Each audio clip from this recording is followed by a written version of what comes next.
Sir Walter Raleigh Biography. Circa 1552 to 1618, Sir Walter Raleigh was an English adventurer and writer who established a colony near Roanoke Island, in present-day North Carolina. He was imprisoned in the Tower of London and eventually put to death for treason. Who was Sir Walter Raleigh?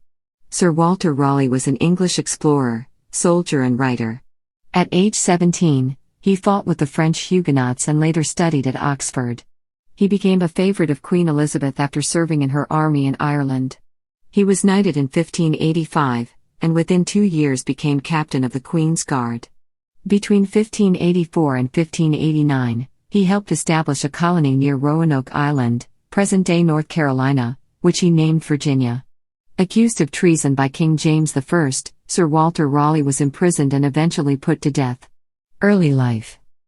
Historians believe Raleigh was born in 1552, or possibly 1554, and grew up in a farmhouse near the village of East Budleigh in Devon. The youngest of 5 sons born to Catherine Champermone in 2 successive marriages, his father, Walter Raleigh, was his mother's second husband.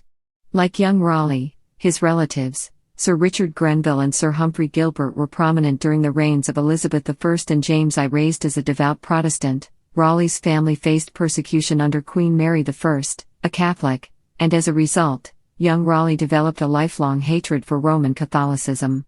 At the age of 17, Raleigh left England for France to fight with the Huguenots, French Protestants, in the Wars of Religion. In 1572, he attended Oriel College, Oxford, and studied law at the Middle Temple Law College. During this time, he began his lifelong interest in writing poetry. In 1578, Raleigh set out with his half-brother, Sir Humphrey Gilbert, on a voyage to North America to find the Northwest Passage. Never reaching its destination, the mission degenerated into a privateering foray against Spanish shipping. His brash actions were not well received by the Privy Council, the monarch's advisors, and he was briefly imprisoned. Raleigh and Queen Elizabeth I. Between 1579 and 1583, Raleigh fought in the service of Queen Elizabeth I in Ireland, distinguishing himself with his ruthlessness at the Siege of Smerwick and establishing English and Scottish Protestants in Munster. Tall, handsome and superbly self-confident, Raleigh rose rapidly at Elizabeth I's court upon his return and quickly became a favorite. She rewarded him with a large estate in Ireland, monopolies, trade privileges, knighthood and the right to colonize North America. In 1586, he was appointed captain of the Queen's Guard, his highest office at court. Extravagant in his dress and conduct, the legend that he spread his expensive cloak over a puddle for the Queen has never been documented, but many historians believe him capable of such a gesture. Discoveries.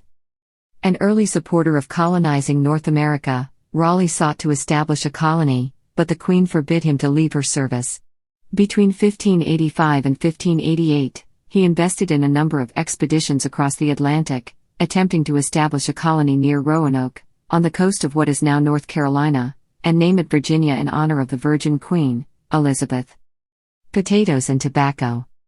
Delays, quarrels, disorganization and hostile indigenous peoples forced some of the colonists to eventually return to England. However, they brought with them potatoes and tobacco, 2 things unknown in Europe at the time. A second voyage was sent in 1590, only to find no trace of the colony. The settlement is now remembered as the lost colony of Roanoke Island. Fall from grace. Raleigh forfeited Elizabeth I's favor with his courtship of and subsequent marriage to one of her maids of honor, Bessie Throckmorton, in 1592. The discovery threw the Queen into a jealous rage and the couple were briefly imprisoned in the Tower of London. Upon his release, Raleigh hoped to recover his position with the Queen and in 1594, led an unsuccessful expedition to Guyana, now Venezuela, to search for El Dorado, the legendary land of gold. The expedition produced a little gold, but subsequent forays to Cadiz and the Azores reinstated him with the Queen. Later life and death. Raleigh's aggressive actions toward the Spanish did not sit well with the pacifist King James I, Elizabeth's successor. Raleigh's enemies worked to taint his reputation with the new king and he was soon charged with treason and condemned to death. However, the sentence was commuted to imprisonment in the Tower in 1603. There Raleigh lived with his wife and servants and wrote his History of the World in 1614. He was released in 1616 to search for gold in South America. Against the king's approval, he invaded and pillaged Spanish territory, was forced to return to England without booty and was arrested on the orders of the king. His original death sentence for treason was invoked, and he was executed at Westminster.